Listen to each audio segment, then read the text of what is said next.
Cada médico ensayaba una pastilla distinta conmigo. Tomé más de 16 pastillas distintas entre ansiolíticos, antidepresivos, antiepilépticos, moduladores de ánimo. Yo tenía bipolaridad obsesivo-compulsiva, depresión, ansiedad, bipolaridad con tendencia depresiva, o sea, todos los diagnósticos. Y me fui porque ya estaba cansada, ¿cierto? Cansada, quería como desintoxicarme y realmente nada funcionaba. Me he sentado muchas veces con ese vacío de no tener que ser. No tengo que demostrarle nada a nadie, no tengo que caerle bien a nadie, no tengo que ser nada más de lo que yo quiero ser en este momento. Y eso me ha dado una grandísima, grandísima libertad. Y también es muy bonito porque junto al vacío está el todo. Por eso estoy tan enfocada en un tema de transformación interior para el desarrollo sostenible, porque yo creo que en el momento en el que nosotros podamos limpiar muchas de las fricciones internas, comunicarnos mejor, trabajar mejor en equipo, tener una definición diferente de la abundancia, yo creo que en ese momento es que vamos a poder ser mucho más eficientes y poder destinar más tiempo a lo que realmente somos.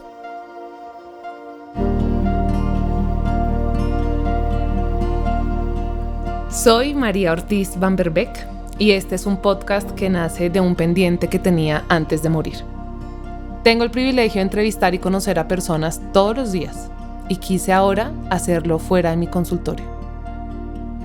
Este espacio busca traer conversaciones sin libreto ni guión para recordarnos que aunque nuestras historias son distintas, somos mucho más parecidos de lo que pensamos. Mi promesa es traer siempre mi humanidad para que tú también puedas traer la tuya. Esto es Somos.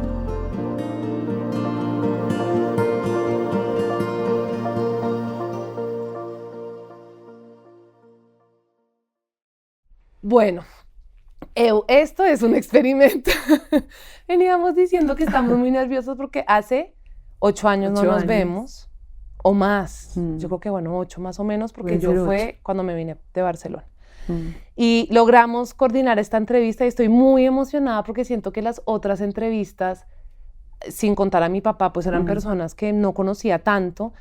Pero es que yo a ti te tengo un especial cariño y voy a dar un poco de contexto para quienes nos escuchen, para que sepan por qué te invito a ti. Y es que yo, cuando salgo de México y me voy a vivir a Barcelona, digamos que yo salgo porque había tenido una experiencia de vida, no quiero decir desafortunada, pero estaba en un momento de mi vida muy perdida y me acuerdo que yo dije, yo necesito irme lejos de lo que conozco, de lo conocido, para encontrarme a mí. Y fue un salto al vacío porque yo no tenía trabajo, yo tenía ahorros, pero no tenía trabajo. Voy saliendo de esta secta, que pues yo digo que es una secta, pero pues sí salgo de este lugar en el que conozco la meditación y fue un regalo en ese sentido muy bonito, pero pues que las dinámicas personales se complicaron y yo digo, me tengo que ir lejos. Entonces yo me voy a Barcelona y creo que muy rápidamente te conozco a ti. Yo llego a una de las sedes de esta fundación donde se enseña a meditar y a respirar y te conozco a ti. Ahorita yo quiero que tú cuentes esa parte de la historia. Y años después, tú y yo nos conocimos, yo duré 1 año en Barcelona, nos vimos en varias ocasiones, compartimos, yo me devuelvo, empieza otra etapa de mi vida donde quedo embarazada, empieza mi maternidad y como una historia pues muy diferente a tanto la de México como la de Barcelona como mujer soltera, pues sin mucha responsabilidad. Y me acuerdo que un día tú sacas tu podcast y yo escucho tu primer episodio y cuentas un momento donde tú y yo nos conocimos, tú ahí no hablas y no dices mi nombre, pero cuentas una escena que compartimos tú y yo y me conmovió mucho porque como que yo no había captado, no me acordaba, uno de lo que te había dicho, no me acordaba de esa escena, ni nunca capté, pues en el buen sentido, la magnitud o como el impacto que uno puede tener en la vida de las otras personas. Tú particularmente eres una mujer que desde que te conocí, pues además siento que tienes como una presencia, una aura muy bonita, pero también creo que de alguna manera me identifiqué contigo porque, y corrígeme, ya nos corregirás si no, pero pues una mujer, ¿tú eres de Manizales o de Medellín? De Manizalita, que nace en el privilegio. Creo que en ese sentido compartimos algo como de nacer en el privilegio, en una familia privilegiada, pero que cuando yo te conocí, sin entrar en detalle, yo veía a una mujer que estaba también rompiendo como con mucho estereotipo con el que cargamos y que también de alguna manera yo particularmente también luché años después de quitarme tantas cosas de que pensé que tenía que ser, que tenía que hacer, que tenía que estudiar, que eso también para mí fue Barcelona y yo creo que alguna lo veía en ti, como esta vieja divina, inteligente, pero yo te veía como encontrando tu camino. Entonces, cuando yo supe que venías, dije, no, yo quiero verte, primero por mí, porque era un regalo para mí, verte. Estuviste en momentos muy especiales para mí, en mi cumpleaños, me acuerdo, en Barcelona, en un momento pues que yo también estaba pues muy vulnerable, como encontrándome. Y quiero como que tú empieces por donde quieras, o sea, sí me gustaría que nos cuentes un poquito de dónde vienes para que la gente te ubique como en tiempo y en espacio y que eventualmente lleguemos a esta escena, que quiero que seas tú la que lo comparte, qué fue lo que yo te dije y qué impacto tuvo eso en ti. Súper, pues muy contenta de estar aquí, de verte, Ay, de compartir sí. contigo este espacio. La verdad es que pues te admiro mucho como mujer, como persona, como profesional. Yo creo que también desde esos primeros momentos pues me sentí muy unida, ¿cierto? Como en misión de romper con reglas, con estereotipos, con autoexigencia, con también las normas que nos exigía, digamos, la sociedad y de hacer nuestro propio camino, ¿cierto? Más allá, digamos, de dónde vengamos o de lo que se espera, digamos, de uno.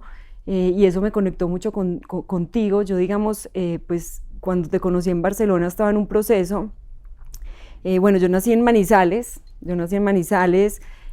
tengo 37 años y digamos que tuve una infancia un poco compleja. Yo siempre me sentí una niña muy distinta, muy sensible y estuve pues medicada con temas psiquiátricos desde los 9 años. Digamos que a los 9 años empecé a tomar pastillas porque no era capaz de dormir por la noche y veía cosas y era como, pues por temas de miedo y me medicaron, digamos que me llevaron donde un psicólogo, el psicólogo me remitió donde un neurólogo y esa fue pues como mi primera medicación. Entonces siento como que desde ese momento pues se bloqueó en mí, ¿cierto? Como una parte espiritual y de conexión conmigo misma y empezó pues como una pelea contra el mundo, contra mí misma, con encontrarme, con entender yo para qué estaba aquí.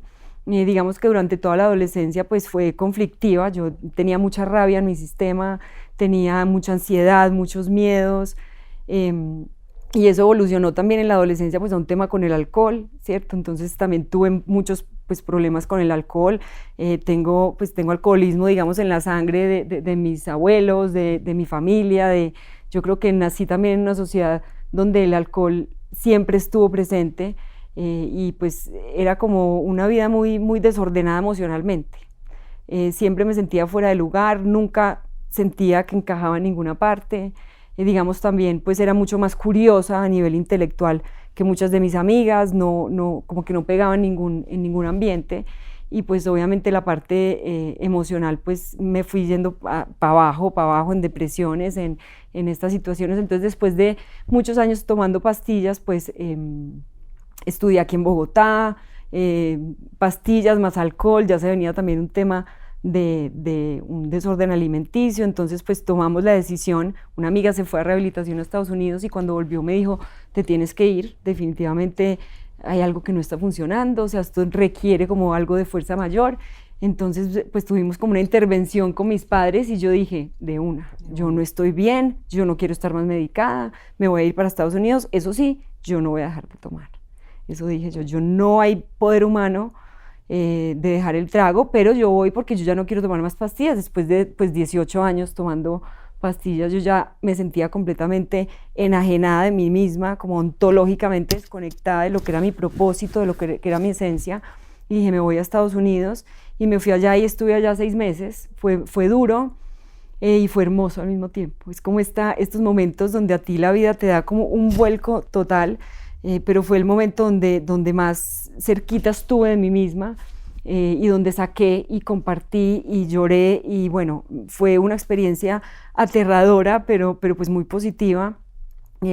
Pero digamos, yo llegué allá diciendo que yo no iba a dejar de tomar trago. Eso era lo más importante. Tú ibas por las pastillas. Tú ibas por las pastillas para quitarme exacto. Los antidepresivos. Además que o sea, cada médico ensayaba una pastilla distinta conmigo. Tomé más de 16 pastillas distintas entre ansiolíticos, antidepresivos, antiepilépticos, moduladores de ánimo. Yo tenía bipolaridad obsesivo-compulsiva, depresión, ansiedad, bipolaridad con tendencia depresiva. O sea, Todo. Diagnósticos. El DSM-5 lo tenías total. Todos los diagnósticos.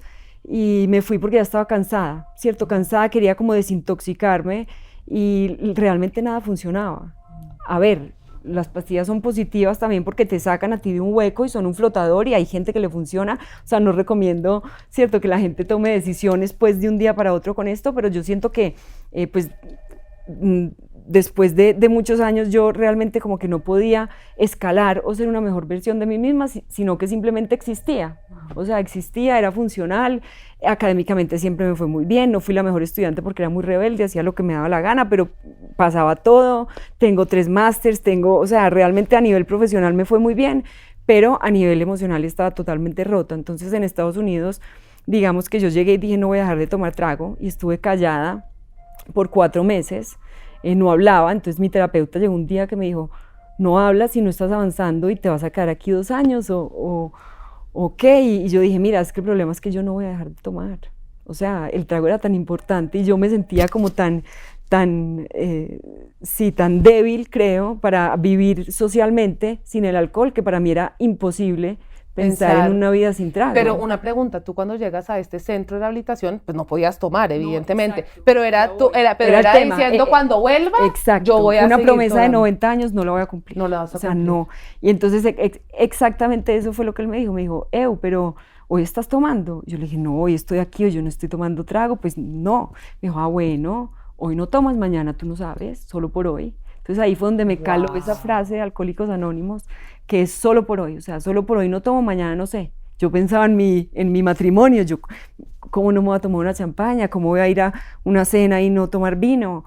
Y eso me trajo como toda esa atención y esa presión de una promesa a un largo plazo, al hoy, a que hoy no tomo, y el hoy es que ya llevo 15 años sin tocar un trago. Desde ese día. Desde ese día no. Y una pregunta, cuando ese terapeuta te hace esta pregunta, te dice, pero estás tomando, tú dices no, y eso creo que lo contabas en tu podcast, que ahí empezaste a hablar, ahí fue cuando tú soltaste, ahí empecé a hablar, amarras totalmente. Y dijiste, voy a empezar a hablar en los grupos, en los terapia. grupos, claro, porque es una terapia grupal donde hay diferentes tipos de grupos de hombres, de mujeres, temas con la alimentación, temas de rabia, bueno, manejo emocional. Y ahí fue donde yo empecé realmente como a abrirme, a compartir y pude avanzar en mi proceso, ¿cierto? Como que me quité esa presión de que esto es una promesa de por siempre. De por siempre, o sea, para siempre tengo que ser abstemia, no, hoy no tomo. Solamente tengo el día de hoy para tomar esa decisión. Mañana no sé, yo cómo voy a saber qué va a pasar mañana. Hermoso. Y eso es lo que me ha sostenido realmente en estos años para vivir tranquila, ¿cierto? Para no buscar un escape o para no hacerme una promesa que sea realmente muy difícil de comprender para una mente, ¿cierto? Okay. Entonces vas a Estados Unidos 6 meses. Estoy 6 meses en Estados Unidos, pues es un programa de rehabilitación que tiene diferentes etapas. Y estuve 6 meses en Estados Unidos. Regresar, yo creo que los primeros años son los años más difíciles porque es como volver a la sociedad y todas las preguntas, ¿por qué no tomas? Ni un solo trago, no, ni un aguardiente, pero uno. Y yo decía, no, es que yo no quiero uno, a mí un aguardiente no, ¿cierto? O yo no quiero una copa de vino, no, yo quiero toda la botella. Pues y fue muy difícil volverme a meter, digamos, sí, esos 4 años fue complejo el proceso, sobre todo porque también a nivel familiar hubo que hacer muchos cambios, ¿cierto? Digamos, yo compartía unos vinos con mi padre, con mi hermana, ¿cierto? Entonces, regresar, pues hubo que hacer como unos grandes cambios a nivel familiar, a nivel social también, como que realmente escoger a qué planes iba, a qué planes no, mientras yo tuviera un poco más de fuerza para aguantar, digamos, algunas situaciones que antes me producían, pues, muchos detonantes. Entonces, digamos que dejé el trago y las pastillas no pude dejarlas, fue un proceso un poco más lento.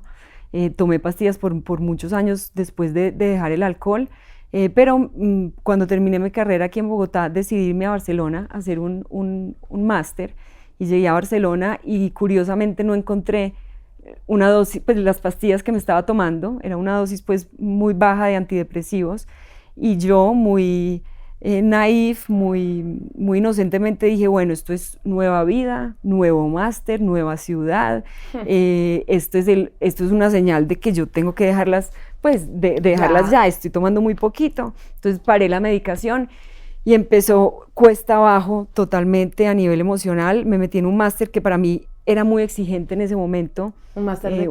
Un máster en marketing en una escuela de negocios que me exigía, pues sí, era muy exigente académicamente, cosa que yo no quería. Yo quería irme a Barcelona, ¿cierto? No como algo como tan exigente académicamente. y realmente me fui en un hueco muy profundo y yo no quería volver a la medicación. Entonces me fui a donde una médica biológica y ya después de 6 meses no me vino la regla por 1 año de la depresión, ¿cierto? Que eso a mí también me parece que es que el cuerpo estaba realmente desregulado y cómo las emociones también impactan, ¿cierto? Como los ciclos, toda la parte hormonal. Y intenté mucho no volver a la medicación hasta que un día la médica me dijo no podemos correr riesgos, o sea, estás a punto no, o sea, es un grandísimo riesgo en este momento seguir con una depresión así. Yo llamaba a mi hermana a las 3 de la mañana y le decía no la veo. O sea, fueron 6 meses negros. Si es que no, en Barcelona no la veo. No, yo no quiero existir, yo no quiero estar acá. Yo siempre he hecho grandes preguntas desde muy pequeña. Yo digo que yo nací vieja porque yo desde muy pequeña estoy haciéndome las grandes preguntas filosóficas de por qué existo, por qué estoy aquí, por qué me llamo así, ¿cierto? Como preguntas que nadie se puede responder fácilmente y que desde muy temprano pues no nos hacemos.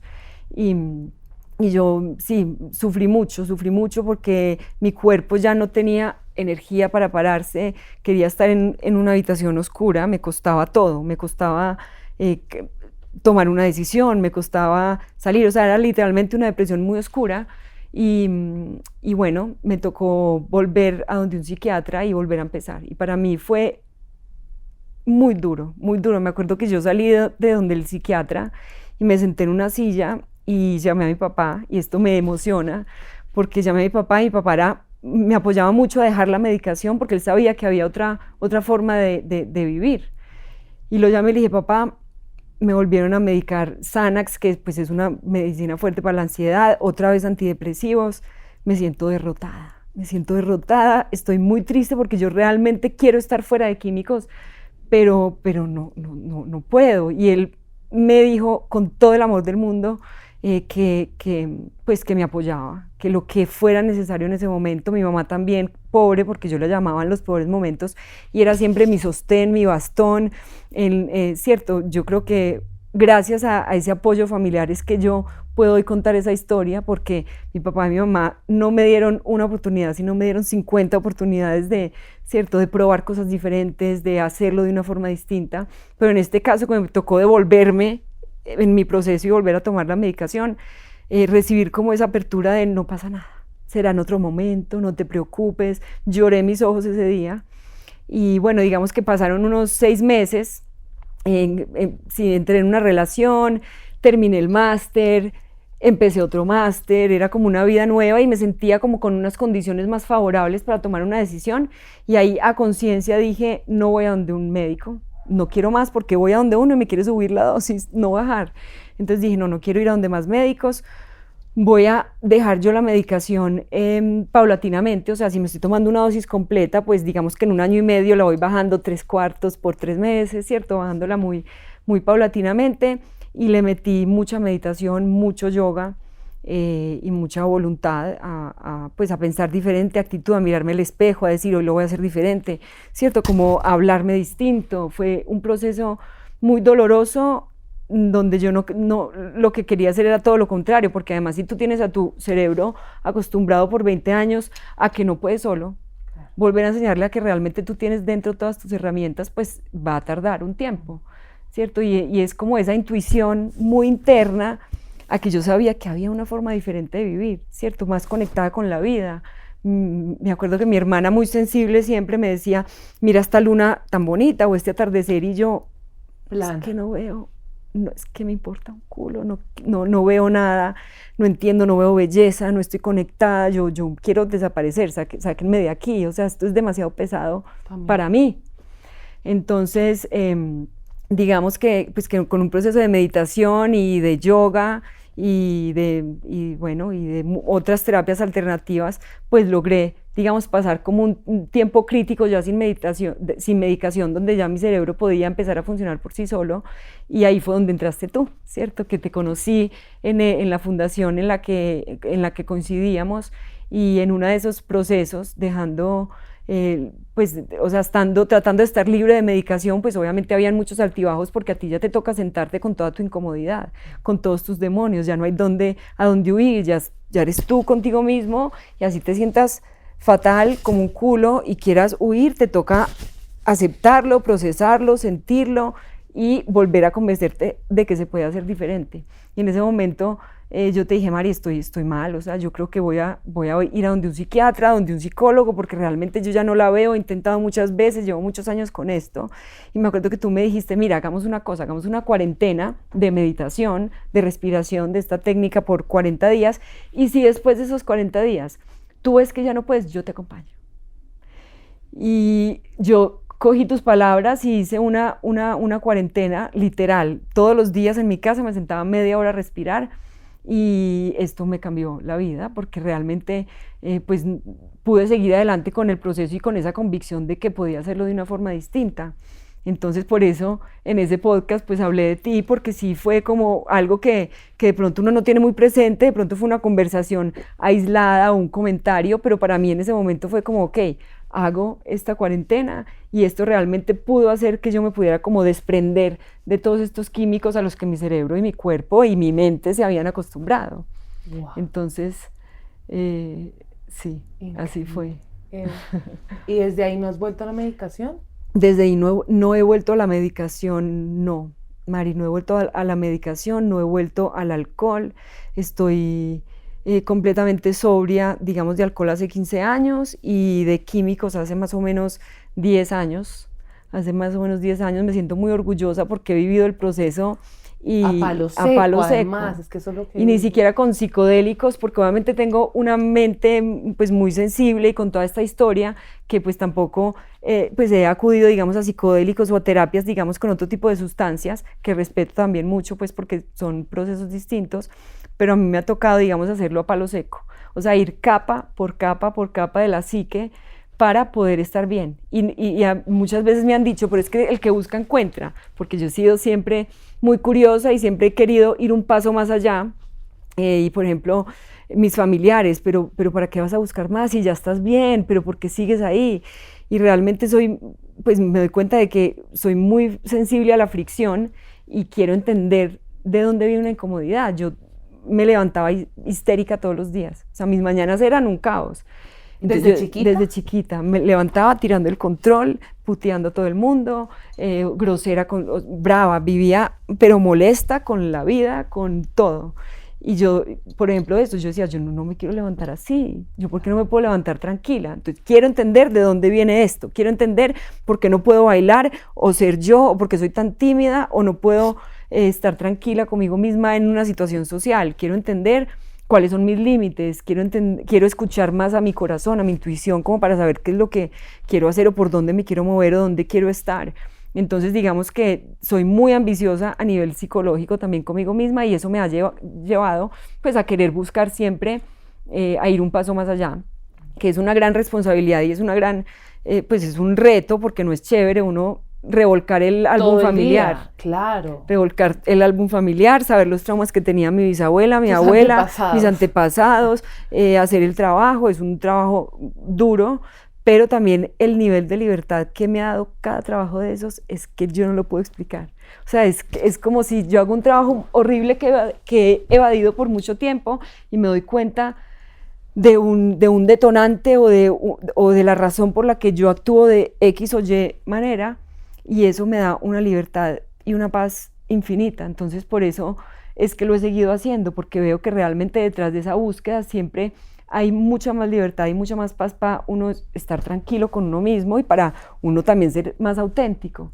Ven, y me llega la curiosidad de hacerte la siguiente pregunta, que has dicho que seguramente fueron muchos, pero porque a mí como terapeuta yo lo he visto, yo he tenido el honor no solo de vivirlo en carne propia, que cuando uno trabaja algo, entiende algo y lo lleva a la acción, o sea, es posible hacer las cosas diferentes, ¿cierto? En tu caso, porque me llama la atención, pues una niña de 6 años con esta rabia, 9 años con miedo a dormir, que yo ahí entre líneas escucho pues una altísima sensibilidad a todo lo sutil, a lo que no ve, a lo que no ve los ojos, a lo que no la ciencia le ha costado tanto como aceptar, abrazar. ¿Tú tienes algún recuerdo de algo de eso que hayas entendido, no sé si de tu pasado, de tus inseguridades, de tus miedos, que en tu vida fue esto que decías, lo entendiste y te dio la libertad? Me llama la atención para alguien que nos escuche, eso cómo se ve y cómo se vio en tu vida. Pues son muchas cosas, yo creo que pues todo parte de cosas familiares, ¿cierto? Digamos, yo vengo de una familia privilegiada, de una familia unida, que me dio mucho amor, o sea, yo realmente lo que tengo para decir son cosas increíbles, pero también es una familia muy sensible y también a nivel generacional pues ha habido mucho trauma de autoexigencia, de ego, de tener de... Sí, yo creo es mucho a nivel más sutil y también porque yo creo que pues sí, en mi espíritu, mi alma, mi ser, digamos que vino a ir como hasta el final de todas esas sutilezas a nivel mental. Entonces yo creo que no es una cosa específica, sino también un ser extremadamente sensible en una sociedad que quiere encasillarlo a uno, ¿cierto? O de pronto pues mi familia, que es una familia empresaria, o que, ¿cierto? En una sociedad, digamos, que tienes que estudiar, que tienes que ser una cosa, que tienes que ser otra, que tienes que, ¿cierto? Como que hay como un libreto y yo pues no cumplía con ese libreto y mi alma no era para ese libreto y nunca lo ha sido. Entonces yo creo que encajar en algo en lo que yo sentía que no encajaba pues me costó mucho. El tema de la educación, el tema de los horarios, el tema cierto, como todo tan rígido, yo sentía que mi alma era mucho más grande que eso y yo creo que, que si hubiera podido canalizar un poco más esa sensibilidad, pues quizás no hubiera habido como tanta pelea conmigo misma. Y digamos, en mi infancia, claro, yo veía cosas, era muy sensible a energías, decía que tenía miedo a los fantasmas, a los muertos, a presencias.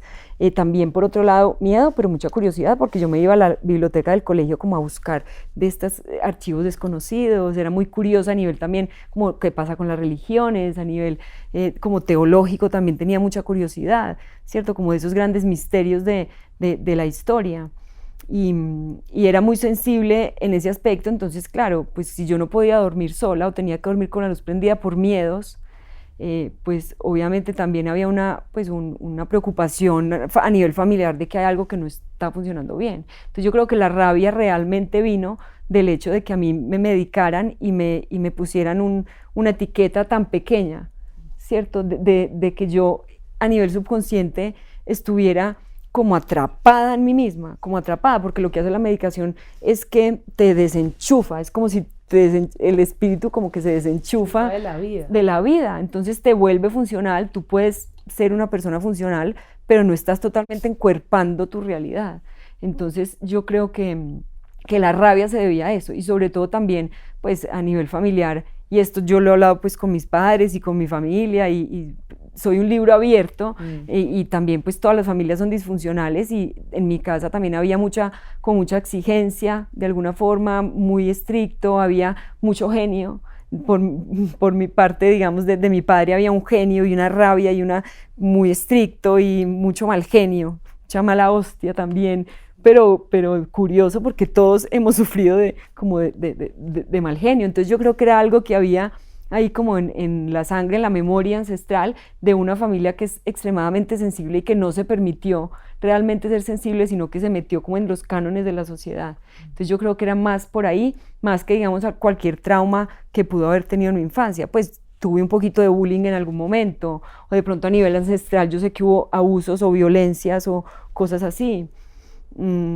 pero nada, digamos así, traumático de lo que yo me acordara de algún abuso, no, incluso me lo han preguntado muchas veces y no es por ahí, es una cosa más generacional y también cierto, más de la normatividad, de yo no encajar en esta sociedad y no querer encajar y sentir que era todo muy superficial, muy vacío, y yo quería ir realmente mucho más profundo.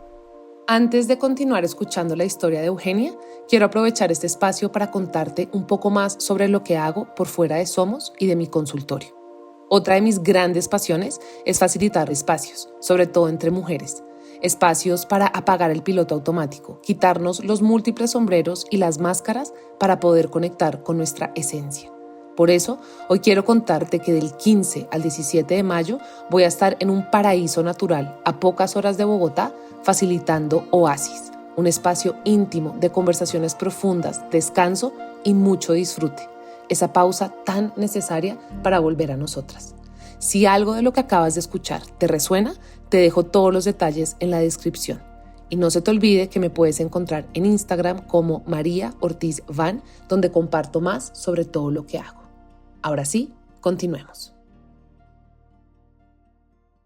Ven, ¿y qué cosas hoy en día haces que quizás hace 10 años tú, que nos has dado, pues, o me has dado pistas, ¿no? Como antes te levantabas y botabas el control. Sí. Pero qué pequeñas cosas, porque yo siempre digo que en terapia los cambios más importantes son los más chiquitos. Los más chiquitos. Los más chiquitos. Mis pacientes dicen, no, es que yo voy a hacer, y yo digo, olvídate que tú vas a ser otra persona, pero esos pequeños cambios de no levantarte de mal genio, de poder por fin decir que no cuando te invitan a un plan que no quiere decir, que parece una cosa tan básica, pero es fundamental, es de las grandes taras que yo he trabajado con mujeres, ¿no? De, ¿por qué nos cuesta decir que no? Entonces cuando me dicen, oye, por fin le pude decir a mi mamá, nunca se me olvida esto en un ejemplo, que no quería pasar vacaciones con ella. Yo decía, algo que a mi oído suena tan básico, no pero toma un trabajo muy importante llegar ahí. Entonces para ti, ¿qué cosas pequeñas tú dices, esto hace 15 años hubiera sido impensable? Te voy a decir, digamos, algo que marcó, que me hizo caer en cuenta de mi cambio.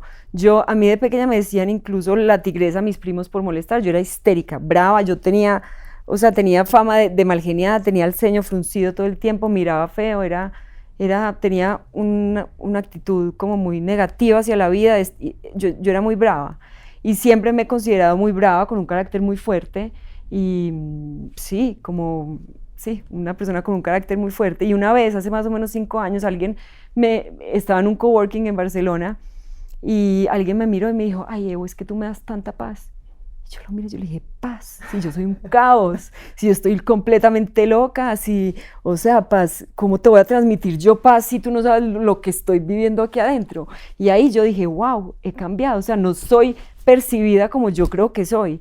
Y otra es, por ejemplo, a la familia, a las personas que a uno lo conocen, les cuesta mucho cambiar esa fama que uno ha creado toda la vida. Se quedan congelados con la tigresa y no actualizan. Yo siempre fui la brava hasta que un día les dije, venga, pero ¿por qué me siguen diciendo esto? Yo ya no soy brava. O sea, sí, soy estricta, sí, pues tengo una presencia, obviamente tengo unos límites muy claros, pero yo ya no me pongo brava tan fácil como me ponía antes, ¿cierto?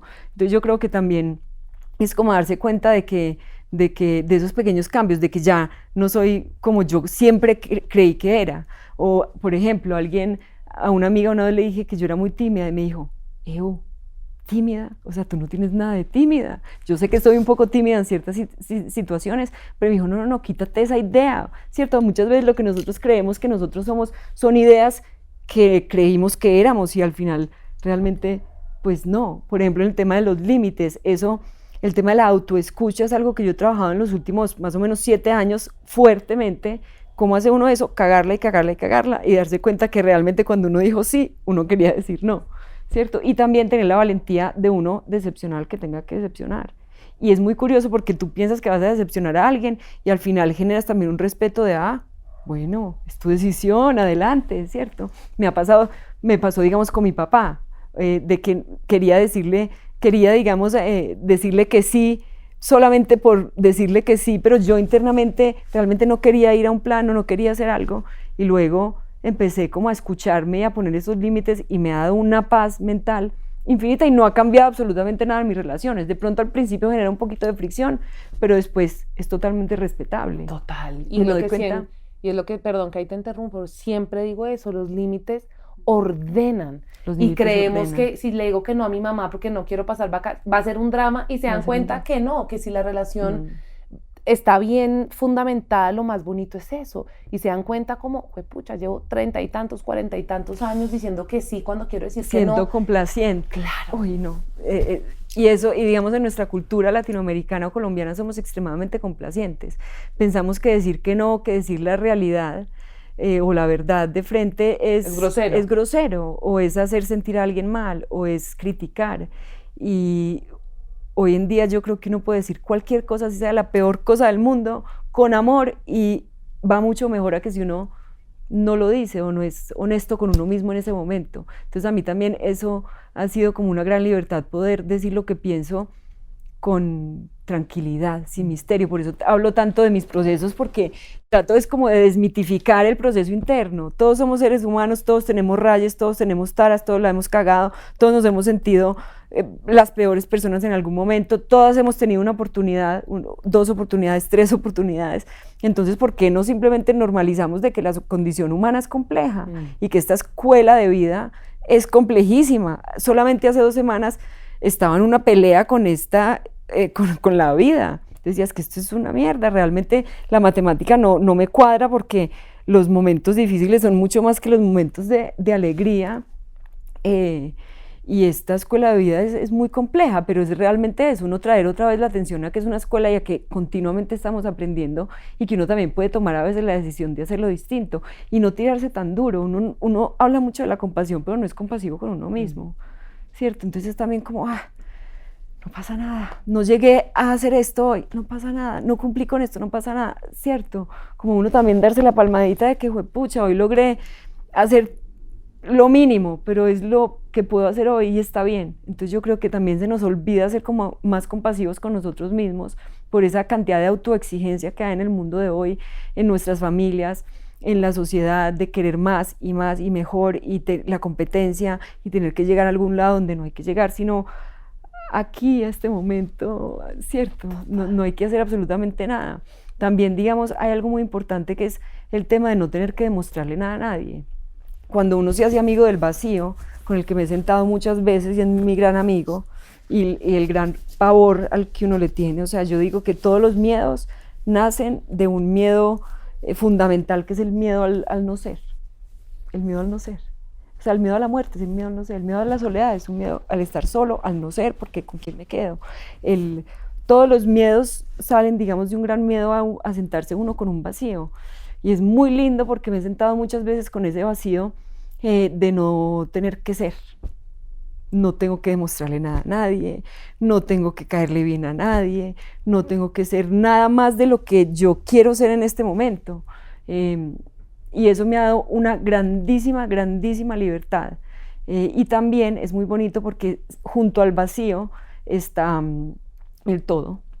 O sea, junto a la nada está el todo. En el momento en el que tú te vacías por completo de cualquier preconcepción o construcción que tú puedas tener de ti mismo, de ti misma, en ese momento se abre el todo.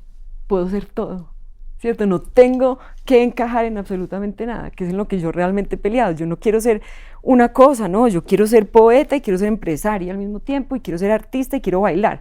Yo sé que a mí me falta una vida por ser bailarina, eventualmente seré bailarina y de pronto soy madre en algún momento y de pronto soy, ¿cierto? Entonces es como que yo, ¿por qué me tengo que limitar a lo que me dicen que yo tengo que ser, ¿cierto? Y eso me ha dado una grandísima libertad, el no tener que demostrar. Y tarda, porque uno siempre quiere demostrarle a los papás normalmente o a la sociedad que uno es capaz, que uno puede, que uno, en mi caso, por ejemplo, el miedo a la locura siempre estuvo muy presente. ¿Ah, sí?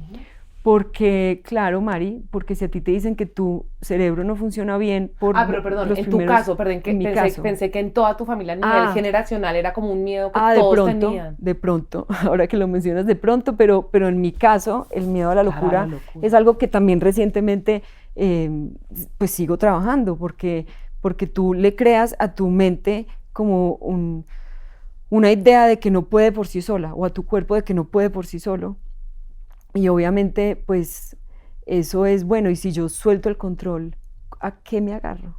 ¡Qué susto! O sea, cierto, siempre creemos que tenemos que agarrarnos de algo, porque si no, en mi caso me volvía loca, o realmente en muchos momentos que tuve de tocar suelo, de estar en un punto muy bajito, pues del miedo a la locura, que yo realmente estoy loca, de que realmente necesito estar medicada, de que hay algo en mi cerebro, en mi biología, que no funciona bien, o que de pronto qué tal que me vuelva esquizofrénica y se me abran todas las puertas de percepción y empieza a haber una cantidad de cosas aquí. Entonces con ese miedo a la locura, pues obviamente tuve que trabajarlo mucho también, así como muchos otros miedos, ¿cierto? Yo creo que también de eso, cuando logré como amigarme con el soltar, digamos, el control, el no tener que demostrar, el no tener que ser una cosa diferente a lo que yo ya realmente era, eso fue lo que me dio la solidez suficiente como para aceptar y para estar en presencia. Yo nunca estaba en presencia porque siempre estaba como con 1000 tabs abiertos o con 1000 cajas abiertas a nivel mental, y eso lo que me ha permitido es traer todo a este momento presente. Y Y eso da mucha libertad. Eso da mucha libertad. Mira que me haces pensar en algo súper interesante de lo de la locura, que me acabas de destapar un recuerdo que lo tenía por allá guardado, que a mí me marcó mucho cuando vi esta película pequeña. Me acuerdo que la vi incluso en cine, y yo quedé, así como tú duraste muchos días sin hablar, que me lo contabas antes de la entrevista, A Brilliant Mind, una mente brillante. Yo me acuerdo que vi esta película, que es la historia de este matemático genio, que es esquizofrénico, y la película es bellísima porque termina como él entiende y acepta su esquizofrenia, porque se da cuenta que estos personajes que él veía no crecían. Y él nunca había captado eso, ¿no? Que estos personajes que él veía y con los que hablaba y que él juraba y recontrajuraba que eran reales, pues no crecían, y él ahí hace las paces con su condición. Y la escena es divina porque este personaje que siempre lo acompañaba y le hablaba y él pensaba que era su amigo, su colega matemático, cuando él entiende esto, el personaje como que se despide y se va. Wow. Y yo me acuerdo que yo quedé mucho con esta miedo a la locura, pero ahora me haces pensar, y alguna vez lo escuché, que quizás las personas locas, como las entendemos y las vemos, pues quizás están mucho más conectadas al no ser, porque no están atadas a nada. Yo a veces digo, qué delicia uno ser loco, de verdad. Me acuerdo que en esta fundación en la que hice parte, que de nuevo me llevé grandes aprendizajes, había un curso que se llamaba, ya no me acuerdo cómo se llamaba, pero era como para vencer tus miedos. Y uno de los ejercicios que nos pusieron a hacer era que teníamos que salir a la calle y actuar como locos. Entonces tú tenías que llegar vestida súper rara, entonces con ropa sucia, rota.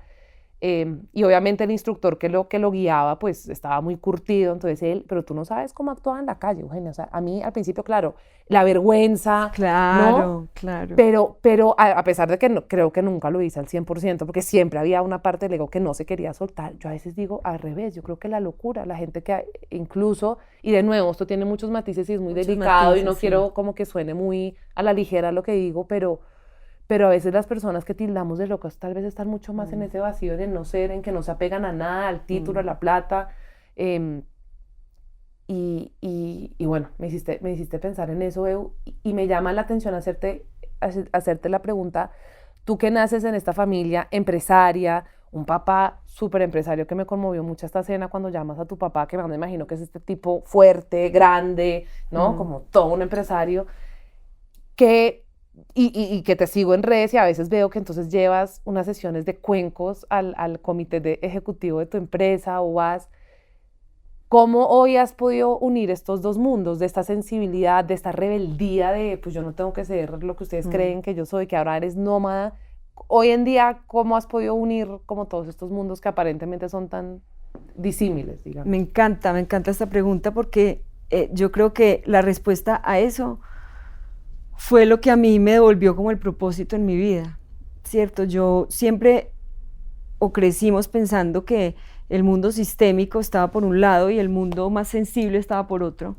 Y yo en algún momento de estos últimos 10 años, pues conocí, digamos, una posibilidad de que las empresas fueran un nodo de transformación. Entonces yo en este momento veo a las empresas y al mundo sistémico con una gran responsabilidad, pero también con una gran oportunidad de generar transformación, justicia social, de generar bienestar, de generar creatividad, de potenciar la autenticidad. Entonces es muy lindo, porque en ese camino de búsqueda, y también una gran pelea mía, si yo quería estar a nivel sistémico o si era un artista, porque yo también tengo una parte que es muy artística, muy escritora, muy artística, muy sensible, pero también tengo por otro lado una parte que es muy sistémica, muy más ordenada, más que quiere, digamos, hacer cosas tangibles en este mundo. Me di cuenta de que podía reconciliarlo, y para mí eso fue un bálsamo de paz, de decir, yo no tengo que vivir una doble vida, yo no tengo que, que escoger ser un artista o estar en el sistema, sino que yo realmente entendí que podía reconciliar estos dos mundos, y que podía realmente tener un propósito a partir de eso. Entonces, pues hoy en día trabajo con empresas, porque al final nosotros vemos las empresas como logos o como edificios, y las empresas son comunidades, seres humanos, sensibles, que cada uno carga sus miedos y carga sus taras y sus rayones, y estamos conviviendo, actuando juntos, creando cosas juntos, realmente en servicio a la humanidad, ¿cierto? Entonces yo por eso estoy tan enfocada en un tema de transformación interior para el desarrollo sostenible, porque yo creo que en el momento en el que nosotros podamos limpiar muchas de las fricciones internas, comunicarnos mejor, trabajar mejor en equipo, repriorizar, ¿cierto? Entender o sea, tener una definición diferente de la abundancia, yo creo que en ese momento es que vamos a poder ser mucho más eficientes y poder destinar más tiempo a lo que realmente somos, no tener que ponernos tantas máscaras, no tener que vivir una doble vida. Yo hoy en día no creo tener una vida profesional y una vida personal, yo mi vida personal y profesional la tengo totalmente entrelazada. Pues sí, hoy lo puedo decir con mucha seguridad por todo el proceso que he hecho, pero por muchos años me generó muchas dudas, porque yo entré a la empresa como la persona que no está de planta en Colombia, yo vivía en Europa, tenía un perfil mucho más creativo, soy profesora de yoga, entonces también tenía toda esta parte espiritual más alternativa, más antinormativa. Entonces, pues entrar, digamos, al sistema, entré poquito a poco primero por comunicación, con un proyecto de una página web, y después me empecé a meter transversalmente, y es un proceso de mucha paciencia, porque hay cosas que yo sé y que yo puedo ver a futuro, pero pues obviamente el entorno no está preparado o no están las condiciones suficientes para hacerlo. Entonces ha sido un proceso de mucha paciencia. Y también he contado con la suerte de que pues mi papá, por ejemplo, que es un líder en este momento de esta empresa, pues también ha recibido esta información y ha sabido escuchar, y no solamente escuchar, sino digerir mucha de esa información y abrir la mente pues a pensar de una forma diferente. Entonces eso también lo agradezco mucho, porque yo, siendo mujer antinormativa, yogi, artista, ¿cierto? Como muchas cosas al mismo tiempo, pues también puedo llegar a aportar desde mi lugar a nivel sistémico, y estoy convencida, digamos, hoy en día de lo que hago, y ha sido muy bonito porque, por ejemplo, el año pasado, después de 9 años trabajando en la empresa, por primera vez sentí como pues, hace 2 años sentí como respeto, sentí como que ya encajaba, ya tenía mi lugar, como que ya muchas cosas que yo había venido repitiendo muchos años, veía los frutos de todo eso que había construido, y por primera vez dije, wow, me siento orgullosa porque tuve la paciencia y sobre todo la visión de seguirlo intentando, de seguir repitiendo lo mismo, y también el entorno va requiriendo eso mismo. Entonces, cuando hay alguna situación se presenta, pues ya, digamos, algo que yo había propuesto hace algún tiempo atrás, pues ya tiene mucho sentido, ahora sí lo necesitan. No, es que, cierto, empieza a ser relevante, y digamos uno ya va mucho más preparado para sostener esos espacios. Entonces, en la empresa lo que hemos hecho es pues enfocarnos mucho en todo el tema de desarrollo sostenible, ¿cierto? Yo digo que hay muchas formas de llamarlo: capitalismo consciente, blue economy, hay muchas formas. Hay muchas formas de llamarlo. El lenguaje es infinito. Yo digo que yo también estuve muchos años aprendiendo un lenguaje empresarial para poder traducir al sistema lo que quería traducir. Y ha sido, sí, se puede llamar de muchas formas, pero es básicamente lo mismo: es restaurar la conexión que tenemos nosotros con nosotros mismos, que hemos perdido, con otros y con el planeta Tierra, y con algo más grande que todavía no entendemos, que es el gran misterio de la vida, una inteligencia superior, como cada uno lo quiera llamar. Entonces yo creo que todo va hacia eso, a restaurar esa conexión con nosotros, con otros, con el planeta que nos aloja, que habitamos, del que somos parte, porque también hablamos de la naturaleza como si fuera algo externo, pero nosotros somos la misma naturaleza, hacemos parte de lo mismo, hacemos parte del mismo ecosistema. Entonces es como nosotros podemos construir ambientes, empresas, lugares más regenerativos, más inclusivos, más equitativos, que aporten, digamos, al desarrollo de la sociedad, y por el contrario, pues no sean extractivos, ¿cierto? Y que tengan las prioridades bien puestas. Sobre todo a nivel político, con todo lo que está pasando en el mundo, creo que hoy en día las empresas tenemos ese rol político, y repito, tenemos una gran responsabilidad, pero por otro lado, una gran oportunidad de cambiar el mundo. Amén. Hay muchas personas, que quiero solo decir una cosa más, y es que hay muchas amigas, por ejemplo, que me dicen que me quiero salir de la empresa donde estoy muy cansada, quiero volverme coach.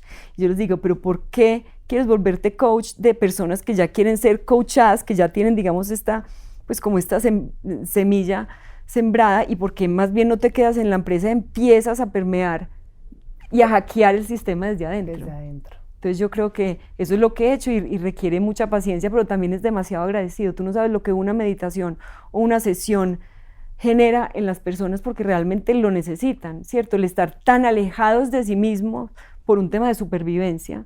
Digamos, yo digo que, por ejemplo, en países como en Europa han tenido la comodidad y la capacidad de tener un poco más de silencio, de pensar, de diseñar, de ver la vida. En Latinoamérica, pues por obvias razones, pues estamos en la supervivencia, donde no hemos tenido capacidad de pensar, de cuestionarnos, de explorarnos. Entonces yo creo que pues ahí también viene algo, pues hay mucho todavía por hacer y bueno, eso es lo que realmente me motiva hoy en día. Cuando eras chiquita, pues tú dijiste que y no solo cuando eras chiquita, ¿no? En muchos momentos de tu vida, y lo dijiste, me quiero ir, ¿no? No la veo, me quiero desvanecer. ¿Cuál es tu relación con la muerte hoy? Qué buena pregunta. A mí la muerte me encanta, me encanta. Tengo una relación súper saludable, no tengo para nada miedo. O sea, yo hoy en día muchas veces me he querido morir, incluso digo que la muerte me huye, porque yo creo que la he añorado en tantos momentos. Muchas veces y la he buscado. Incluso hace 2 semanas, te digo, no la veía. Hubo un día en el que dije, es que ¿Y yo, qué pasó? ¿qué hago Perdón, aquí? ahí me diste me quedé con esa pregunta cuando le dijiste, ¿qué pasó hace 12? Si se puede saber, obviamente. No, nada extraño, simplemente son movimientos energéticos o momentos como de uno no sentirse conectado con la vida, ¿cierto? Hay momentos, yo creo que simplemente hay que aceptarlo, respirarlo, hacer una siesta, dormir y volver a empezar el día y nutrirse de otras cosas que estén pasando, ¿cierto? A veces no es solamente quedarse ahí, sino aceptar y pasarlo. Y hace 2 semanas no, yo creo que cada vez que vengo a Colombia, también esto me hace trabajar en muchos flecos que quedan. Entonces siempre regresar a Colombia, cuando estoy en Europa, pues digamos que me siento más como en mi casa a nivel energético, me siento muy cómoda. Cuando vengo acá, pues tengo que revisitar temas familiares, temas con el cuerpo, temas con la comida, temas con poner límites, por ejemplo. Digamos, volví a Colombia y me fui a casa de mis padres. Y yo decía, pero ¿cómo voy a ir para otro lugar si tenemos una casa, si hay una cantidad de espacio, para que voy a alquilar otro lugar para mí? Hasta que hace más o menos un mes dije, no. O sea, me voy, necesito mi espacio, soy hipersensible. Además de eso, pues yo podría tener fácilmente un cuadro autístico porque soy sensible, necesito mi espacio, soy muy sensible al ruido. Necesito retirarme de la sociedad completamente, de estar en total silencio.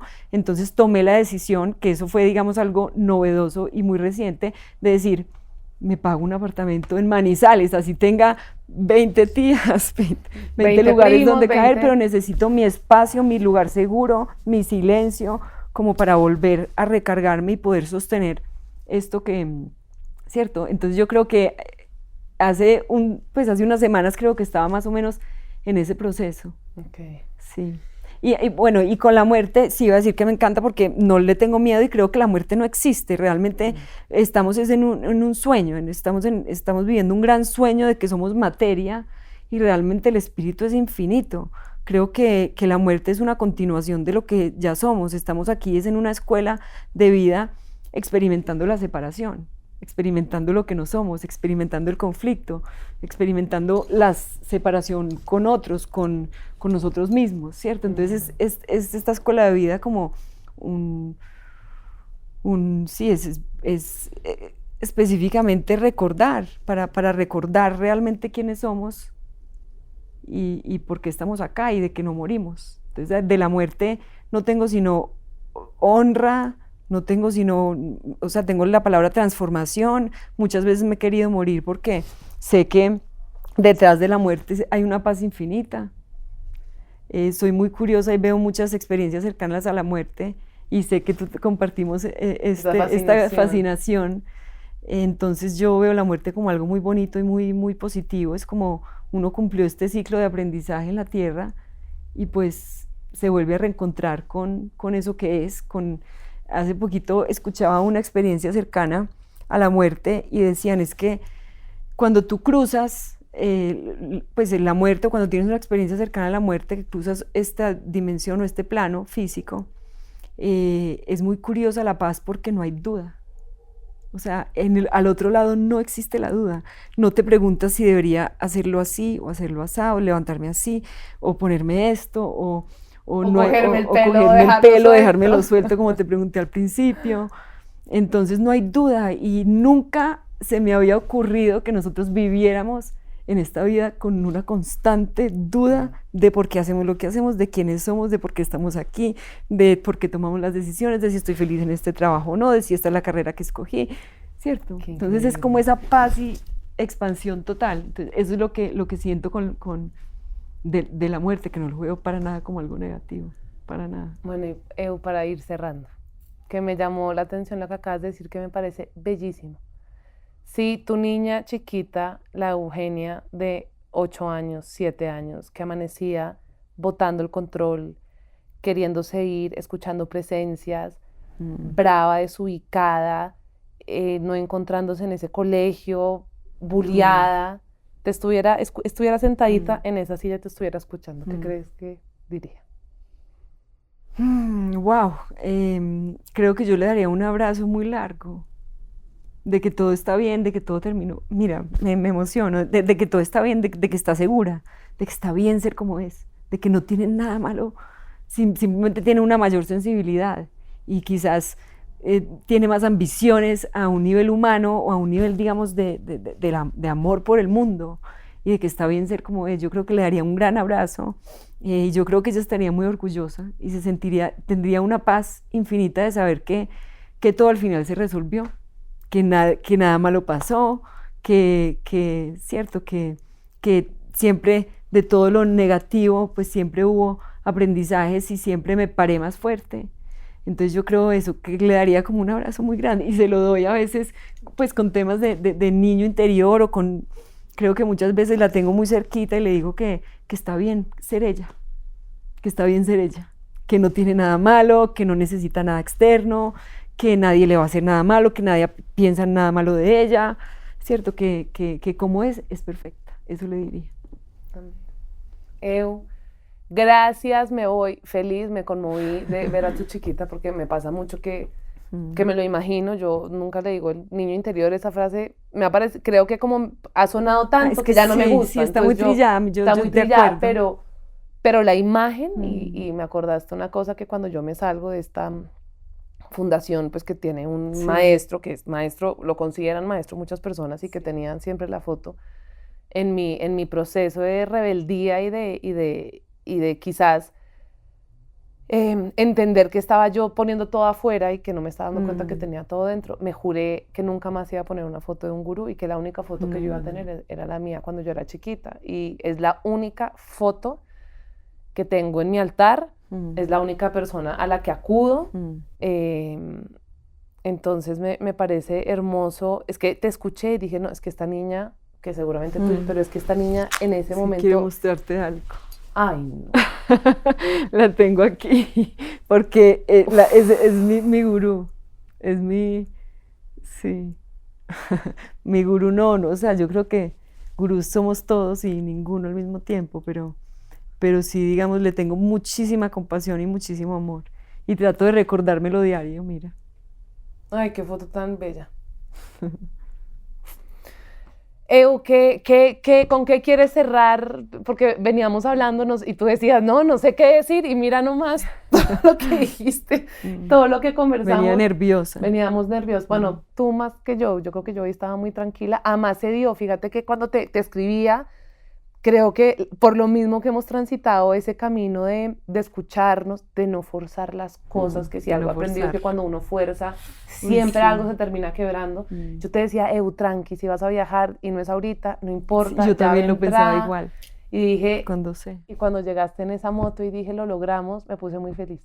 Que a alguien que quizás te esté escuchando, a quizás una persona que se siente identificada, que alguna vez haya pasado por lo que tú pasaste, o incluso lo esté pasando, esté enredada, esté con esta sensación de no la veo, con esto de que puede haber otra manera de vivir, que lo has dicho mucho, que si bien la medicación ayuda, es un flotador, en fin, pero desde tu experiencia, a las personas que quizás nos escuchen, Sí. ¿qué les dirías? Mari, yo siempre digo que hay que explorar. Uno nunca se puede cansar de explorar y de intentar una y otra vez. Lo mismo que me funcionó, pues lo que me funciona a mí no le va a funcionar a todo el mundo. Entonces yo casi siempre digo, es si uno se pone a buscar y a buscar y a buscar, pues en el mundo, en Tailandia, en Indonesia, habría 1000 cosas y 1000 formas de llegar a lo mismo.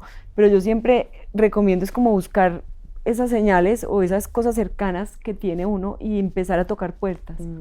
Empezar a tocar puertas, ir un paso más allá, saber, ni siquiera creer, saber que sí se puede, porque yo es que no tengo duda de que lo que estamos aquí es reencontrándonos. No hay nadie que haya perdido la vida, ¿cierto? Pues digo yo, perdido en la escuela de la vida, ¿no? Estamos en un proceso todos y siempre se puede vivir mejor y mucho más en paz. Es simplemente uno tener la valentía de hacerlo una y otra vez y también tener la humildad de recibir cosas que uno a veces no quiere escuchar. Porque es muy duro uno saber que uno tiene un ego gigante, que uno se está comparando, que uno es inseguro, que uno se siente feo o que uno se siente bruto o que uno tiene una cantidad de exigencias a las que uno no quiere cumplir y quiere hacer otras cosas. Entonces uno también tiene que tener la valentía de uno escucharse y de uno entrar realmente en un proceso, porque evadimos como sea. Pues digamos a mí porque fue el alcohol, las pastillas, pero pues eso es un síntoma de algo mucho más profundo. Y así como a mí me pasó de esa forma, pues a otras personas les pasa con el sexo, con el trabajo, con la comida, con muchas formas de evadir la realidad. Entonces yo creo que lo más importante es uno sentarse con uno mismo sin querer evadir y tener la valentía de ir al fondo y de bajar la cabeza una y otra vez. Decir yo no sé nada y estoy aprendiendo y así somos, así es la condición humana. Hermoso. Ahí cerraste con así somos. Hermoso. Así somos. Gracias, Así te somos. adoro. Ay, qué belleza. Gracias a ti. Somos es una producción independiente hecha con mucho corazón. Puedes encontrarme en Instagram como María Ortiz Val. Gracias por escuchar. Espero encontrarnos en el próximo episodio. Esto es Somos.